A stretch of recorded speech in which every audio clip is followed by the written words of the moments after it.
The Ainsworth estate in Derbyshire was known for two peculiar things: its gardens of roses that seemed to bloom unnaturally long into autumn, and the daughters who dwelled within its halls. The roses, velvety, crimson, and impossibly fragrant, were spoken of almost as an omen, as though the soil itself had been bewitched to preserve their beauty. Visitors often remarked how the blossoms seemed to linger long after other flowers had surrendered to frost. Within the grand yet slightly aging manor lived the Ainsworth sisters. Clara, the younger, moved through the world as though it had been crafted to admire her.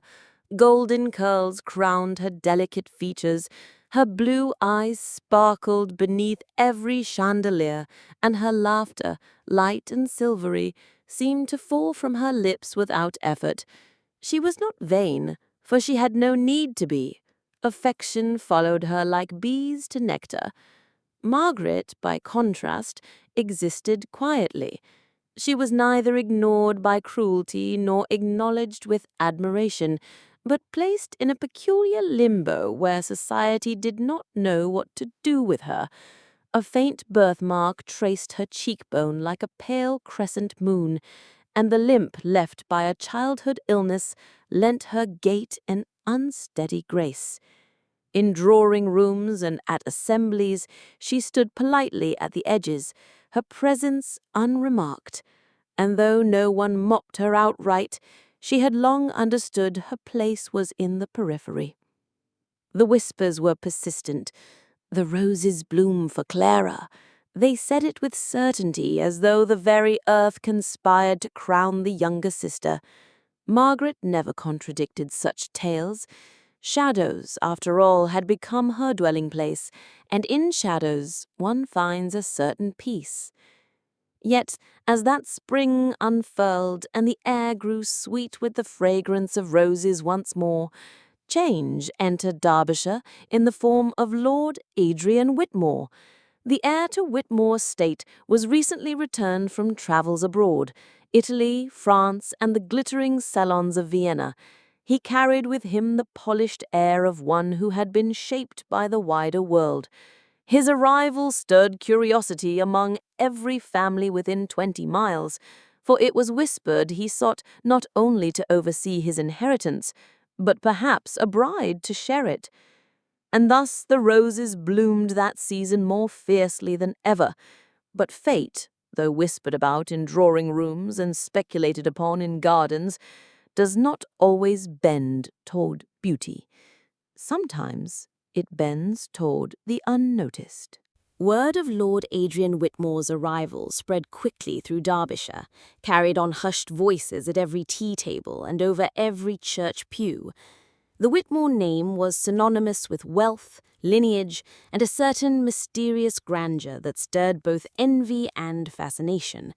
In every drawing-room, matrons speculated on his prospects for marriage. Daughters rehearsed their smiles before the mirror, hoping their charms might be the ones to ensnare him. When his carriage appeared at the gates of the Ainsworth estate one mild afternoon, the household seemed to inhale all at once. Servants hurried to polish the brass and sweep the steps, though nothing had been neglected before. Clara, radiant with anticipation, pressed herself to the mirror in her chamber, smoothing her curls as though every golden strand had been spun for this very hour. Her laughter, bright and careless, rang down the hallways. Margaret, however, observed from the drawing-room window. She did not rush to adjust her gown or pinch colour into her cheeks. Instead, she watched the carriage wheels carve their tracks into the gravel, her thoughts veiled and steady. She knew her place in the pattern, a figure painted into the background of a scene where Clara would always command the light. And though there was no bitterness in her acceptance, the quiet certainty of it pressed against her like a familiar weight. That evening at supper, the household gathered with unusual ceremony. The dining hall glowed with candlelight, crystal caught the shimmer, and silverware gleamed as though competing with the brilliance of Clara herself. Lord Whitmore sat opposite the sisters. his manner composed, his every gesture carrying the unstudied confidence of one accustomed to command. As most men did, his gaze lingered first upon Clara. She spoke with animated delight, drawing upon every charm she had cultivated, the gentle tilt of her head, the melodic cadence of her laughter, the way her fingers brushed her glass as though even that motion should be admired. Lord Whitmore replied with courtesy, his lips curving into polite acknowledgments. Yet Margaret, seated just to Clara's right, noticed what no one else seemed to.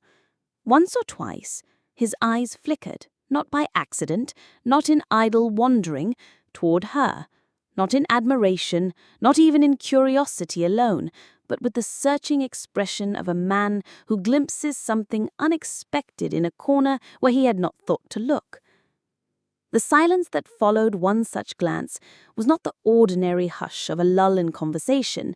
It was heavier, charged with a faint hum of possibility. Clara, oblivious, carried on her tale about the roses in bloom that spring, certain that destiny was unfolding just as she had always imagined. Margaret, however, lowered her gaze to her plate, the faintest unease tugging at her. She was not accustomed to being seen. And yet that evening she had been. The following morning dawned pale and cool, the mist still clinging stubbornly to the rolling hills of Derbyshire.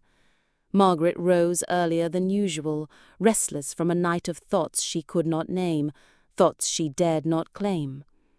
While Clara still slept amidst embroidered pillows, Margaret wrapped a shawl about her shoulders and escaped into the gardens, the only place where her heart felt unburdened, where the chatter of expectation could not reach her. The roses had opened in full that week, their velvet heads bowing beneath the weight of dew. She carried shears in one hand, the other trailing lightly across the petals, as though in apology for the snip that would follow. She worked in silence, her breath keeping rhythm with the birdsong. Here she was not the overlooked daughter, nor the quiet sister. Here she was simply herself, tending life that bloomed unseen. It was there, as she knelt to trim a pale blush rose, that the light shifted. A shadow stretched across her, distinct, deliberate. Margaret stilled, her fingers hovering just above the thorned stem. When she glanced upward, her breath caught. Lord Adrian Witmore stood but a few steps away, his hands clasped behind his back, his dark coat absorbing the morning light. He was not imposing in his stance, and yet his presence carried a weight that unsettled her more than any sharp word could have. "You tend the garden." His tone was measured, neither casual nor stern, but marked by a curiosity that seemed at odds with his polished composure the night before. Margaret lowered her gaze again, focusing on the roses as though they might shield her. "I prefer things that grow quietly, away from notice," she murmured, each word shaped with careful restraint. Silence followed, but it was not the silence of indifference. It was the silence of study, of thought, of unspoken recognition. She could feel his eyes upon her, heavy as the mist still clinging to the hedges. When at last she dared a glance upward, his expression was unreadable, though his eyes lingered with a depth that unsettled the steady beat of her heart. It was not admiration in the shallow sense she had often seen directed at Clara. It was something else, a question perhaps, or the beginning of one. Before the moment could form into words, Clara's laughter rang across the garden. She emerged from the terrace like a burst of sunshine, her gown a cascade of pale silk, her hair catching the early rays as though spun from gold itself. She moved with a liveliness that demanded attention, scattering the fragile hush of the morning. "Lord Whitmore," she called, her voice lilting, her hands outstretched, as though his presence was solely her stage. She drifted toward them, not noticing the way his gaze lingered a second too long on the sister who bent again to her roses. Margaret clipped the stem, the sound sharp in the still air, and placed the bloom into her basket with steady hands. Yet within her chest a trembling had begun, one she could neither confess nor quell. A few days later, Margaret was summoned to the drawing-room, the air carrying with it an unusual gravity. The fire crackled low, as though reluctant to break the stillness. Lord Adrian Whitmore stood near the mantel, his posture rigid, his expression unreadable. He did not waste time on pleasantries, nor attempt the gentle dances of courtship that Margaret had seen countless men employ with Clara. "I intend to propose an arrangement," he said at last, his tone deliberate, precise. "A marriage, expected this autumn. No romance is necessary, only decency." The words fell upon her like stones, heavy and cold. Margaret's lips parted, though no answer formed. Her heart fluttered in her chest, not from girlish excitement, but from the strange collision of possibility and resignation. Adrian continued, his gaze fixed somewhere beyond her shoulder, as though rehearsing lines long prepared. "You will be provided for. A secure household, the comfort of my name. I require no affection, nor will I burden you with demands. It is, I believe, a sensible arrangement." The silence that followed was not meekness but calculation, Margaret weighing what such a proposal truly meant. She had lived her life in shadows, overlooked, spoken of only in whispers. Here was a door opening, though it bore no promise of warmth. At length she inclined her head, a gesture of quiet consent. "I understand," she murmured. There was no tremor in her voice. It was not acceptance born of joy, but of the same quiet determination that had carried her through years of invisibility. That evening, as twilight spread its violet veil across the estate, Margaret wandered toward the library, seeking solitude among books. Yet before she entered, voices carried through the half-open door. Lord Adrian's tone was low but firm, directed to a trusted confidant seated within. "She is unremarkable, and that makes her safe. I seek no love, and she will ask nothing of me. It is precisely what I require." The words cut, sharp and deliberate, though they were not meant to wound.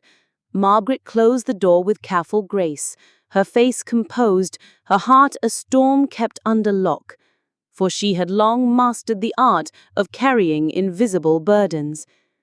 But even as she retreated into the corridors of the estate, she knew one thing with painful clarity.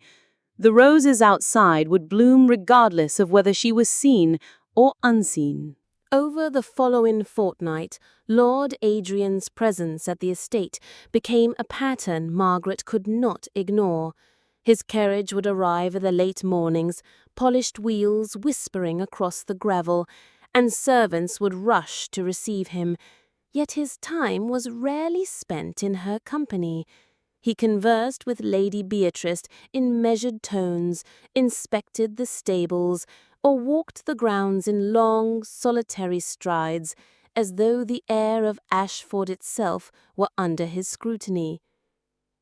Margaret did not wait for him.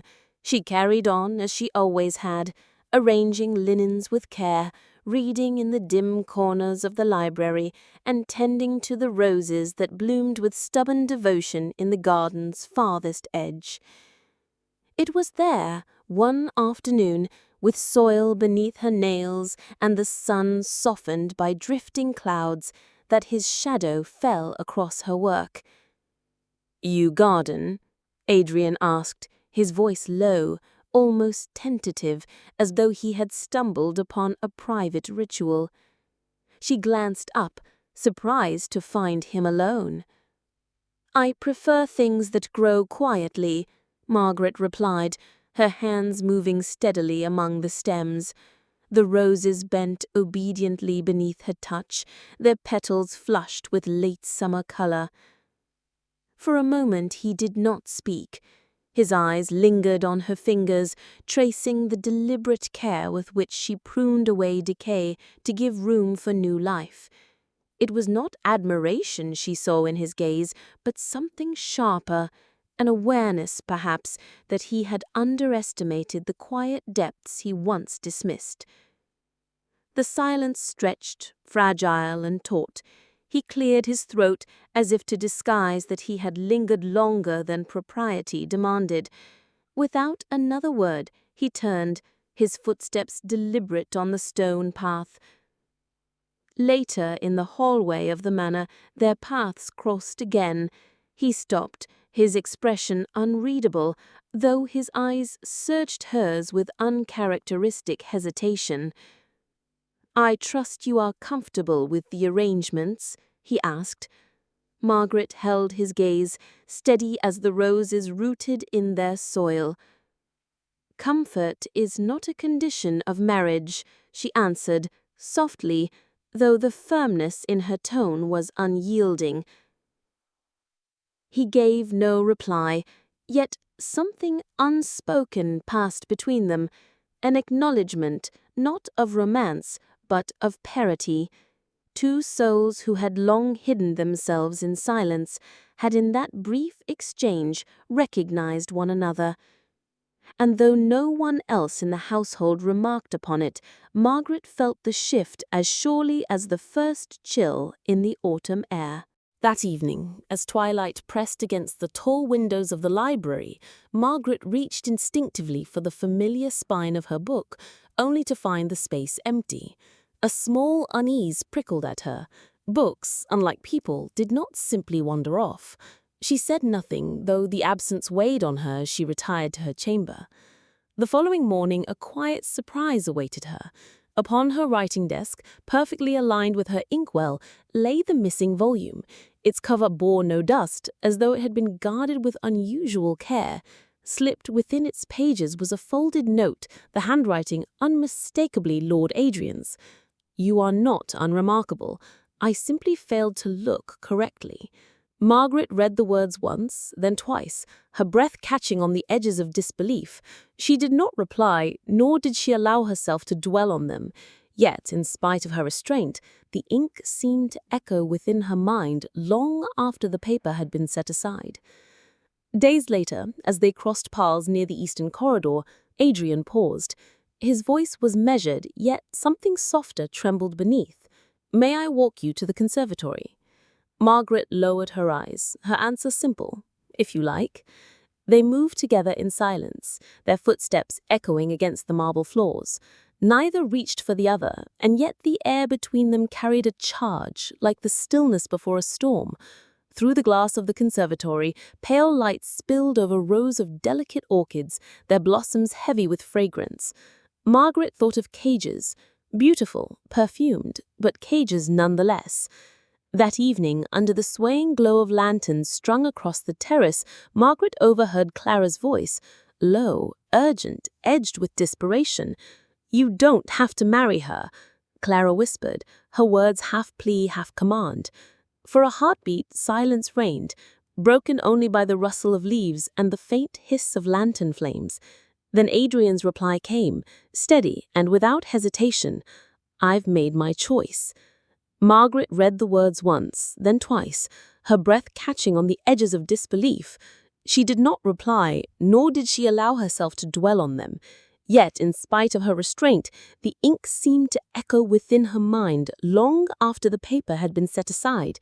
And for the first time, she wondered if the bond growing between them was less a matter of circumstance than of inevitability. In the following days, Lord Adrian began, almost unconsciously, to draw Margaret into matters that had once been far from her concern. A question about a tenant's late payment, a casual remark on the state of the fields, a request for her thoughts on whether a discontented steward should be replaced. At first she answered tentatively, expecting her voice to carry little weight. But when her quiet reasoning brought clarity, his attention sharpened, and a flicker of admiration touched his otherwise guarded features. She spoke of disputes among tenants with an impartiality that revealed a subtle wisdom. Where he had seen only stubbornness, she pointed out pride born of hunger and humiliation. Where he had considered punishment, she suggested patience. and in her words he found not softness, but an unexpected kind of strength. More than once he found himself pausing to study her, not as a duty, not as a bride chosen for necessity, but as a mind that met his own with surprising precision. One late afternoon, under a sky veiled in grey, he invited her for a walk beyond the hedges, without servant trailing discreetly behind. They moved through the orchard where pears hung heavy on branches, speaking at first of inconsequential things, the fickle weather, the obstinacy of his chestnut stallion, the absurd cost of importing Venetian glass. But their laughter, subdued as it was, carried more ease than either would have admitted. At length the conversation thinned into a silence that was not awkward, but laden with something unspoken, something Margaret could not yet define. He broke it gently. "You mentioned once that you favor essays over poetry.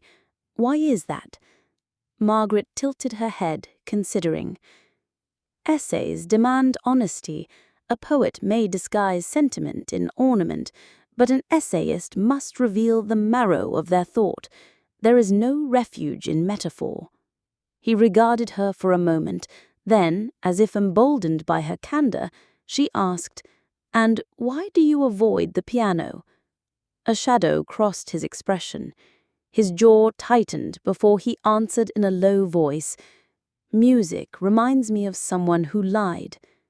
She could have pressed, but she did not.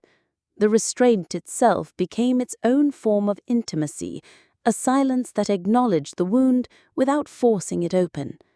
That evening, when she entered her chamber, she found a rare volume waiting on the chair by her fire, the very collection of essays she had once spoken of in passing, certain he had not been listening. Its worn leather binding seemed to hum with the weight of his wordless offering. He did not mention it at supper, nor did she thank him aloud. But when their eyes met across the table, a quiet acknowledgment passed between them, invisible to all but themselves. Something was being woven between them, not with declarations, but with small threads, measured words, unspoken confidences, and gifts left without signatures. The next morning, when Margaret descended the steps into the garden, she halted at the sight before her. Lord Adrian stood with his sleeves rolled, forearms dusted with soil, helping the gardener lift a trellis that had collapsed under the weight of climbing roses. It was a scene both ordinary and strange. His hands, more accustomed to the reins of a horse or the edge of a desk, now steadying fragile branches with surprising care. He noticed her lingering, and without breaking his hold, spoke in a tone that seemed careless, yet carried something deeper. "It looks like something worth saving." She did not trust herself to answer, only inclined her head slightly before moving on. But the words lingered, threading themselves into her thoughts long after she left the garden. That evening, while the manor's corridors grew hushed and the firelight flickered low, Margaret placed a small bundle upon the piano bench. Lavender, gathered and tied with a faded ribbon. No note, no signature, only the quiet scent of summer fields folded into the gesture. When Adrian entered the room later and found it, he said nothing, yet he remained standing there for a long while, fingertips brushing the sprigs as though deciphering a language that did not need words. The lavender stayed upon the piano, undisturbed, a secret answer left in plain sight. Clara returned the following day from her visit to Bath, her eyes sharp as pins, her tongue sharper still. Supper was livelier with her presence, though the cheer was often barbed. She observed, with poorly veiled disdain, the way Adrian entertained Margaret's remarks on crop rotations, tenant yields, and the stubborn mule that refused to plough. Leaning back with her wine, Clara let out a brittle laugh. "Good heavens, Adrian, how can you endure such tedium? Debating grain and ledgers with your wife, isn't that dreadfully dull?" The words fell like a stone across the table. Margaret kept her gaze lowered, her fingers tightening imperceptibly around her napkin, knowing well how such ridicule could reduce her to silence. But Adrian did not allow the silence to swallow her. His reply was calm, deliberate, each word clipped with finality. "Not at all." He did not elaborate. He did not raise his voice, yet the weight of his dissents settled in the air like the steady toll of a bell. Clara's smile faltered, though she masked it with another sip of wine. Margaret lifted her eyes then, meeting his across the table. Nothing further was said, but something passed between them, an understanding that was soft, undeniable, and binding in its very restraint. The lavender still lay upon the piano. 3 weeks later, Margaret rose before dawn, not from habit but necessity. The manor had grown heavy with an air she could not dispel. Lady Beatrice's hands trembled more often, her voice snapping with unease, as though some shadow stalked just beyond the lamps. Clara's silence, sharper than any remark, lingered in every room like an uninvited guest. It was the kind of silence that forced Margaret to measure every step, every glance, for fear of stirring it further. Lord Adrian's visits did not cease. He came often, though his words remained clipped and polite, never unkind, never warm. Yet Margaret began to sense an undercurrent beneath the restraint, something unspoken pressing at the edges of each exchange. One mist-laden morning, while brushing mud from her hem near the stables, she caught the thunder of hooves. Adrian rode past, his figure outlined against the pale light. He slowed, pausing long enough for his gaze to rest on her. Not a smile, not a word. Only the brief lowering of his head before he urged the horse onward. The moment was gone as swiftly as it came, yet it left her pulse unsteady, as though she had been seen in a way she could not name. Days later, he sought her counsel on a dispute among tenants, a matter no lord would normally entrust to a woman's opinion. Margaret spoke plainly, outlining the fairness of her judgment. Adrian listened in silence, his expression unreadable, until a flicker of something, surprise, respect, crossed his features. He did not commend her aloud, but she left the room with the distinct sense that her words had settled in him. Their walks began soon after. Nothing grand, nothing declared, a turn about the gardens after supper, a path through the orchard when dusk painted the leaves gold. Their conversations hovered between the trivial and the intimate, weather, books, the memory of places long since abandoned. He did not offer confessions, nor did she demand them, yet their words carried weight precisely because they never reached the heart of what lingered between them. In place of declarations, gestures became their speech, a volume left upon the stair, its page folded to a line she had once admired, a ribbon forgotten on the arm of a chair, which later reappeared tied around a sheaf of letters in his study. The quiet pairing of tasks, his hands steadying the ladder while she reached for branches heavy with fruit, her needle repairing a cuff torn after he returned from a late ride. It was a language of fragments, delicate and deliberate, each silence deepening the bond they dared not name. The wedding was quiet, almost imperceptibly so, held in a chapel whose candles flickered against the muted glow of stained glass. Margaret's face was veiled, concealing both nerves and the faint, unspoken hope that lingered in her chest. Lord Adrian's voice, though steady and deliberate, carried the distance of habit, the caution of a man accustomed to guarding his heart. Their vows passed softly between them, each word measured, yet heavy with a weight neither fully acknowledged. That evening they dined separately, the chairs across the table from one another left empty, as if the house itself sought to respect their arrangement. Their chambers were untouched by shared routine, and yet as days bled into weeks, the silence between them began to change. Shared walks grew longer, more purposeful, through the estate's sprawling gardens and along gravel paths lined with roses and orchards. Notes appeared folded and tucked where only the other would find them, a pressed flower here, a simple sketch there, silent acknowledgments of attention, thought, and presence.